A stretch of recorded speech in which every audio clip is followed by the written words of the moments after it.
అర్థం కాక వర్షాలు పడి వడగండ్ల వాన పడి రోడ్ల మెదక్ జిల్లా కొల్చారం మండల కేంద్రంలో గ్రామాభివృద్ధికి మౌలిక వసతుల కల్పనపై ప్రత్యేక చర్యలు చేపడుతున్నామని సర్పంచ్ శేఖర్ తెలిపారు. ఉపాధి హామీ నిధులతో 5 లక్షల వ్యయంతో సీసీ రోడ్ పనులను ప్రారంభించారు. తాగునీటి సమస్య పరిష్కారానికి 5 కొత్త బోర్లు తవ్వించడంతో పాటుగా మరొక 5 బోర్లను శుభ్రపరిచినట్లుగా చెప్పారు.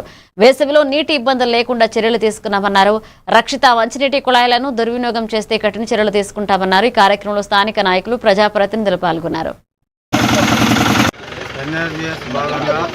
మన రాష్ట్ర ముఖ్యమంత్రి గారి ఆదేశాల మేరకు అదేవిధంగా మన ఇన్ఛార్జ్ నర్సాపూర్ నియోజకవర్గ ఇన్ఛార్జ్ ఆవుల రాజిరెడ్డి గారి సహకారంతో కొల్చారం గ్రామానికి ఎన్ఆర్జీఎస్ ద్వారా 5 లక్షలు మంజూరు చేయడం జరిగింది. అందులో భాగంగానే మనము ఈరోజు స్కూలు వరకు సిండికేట్ బ్యాంకు నుంచి సీసీ రోడ్లు వేయడం జరుగుతుంది.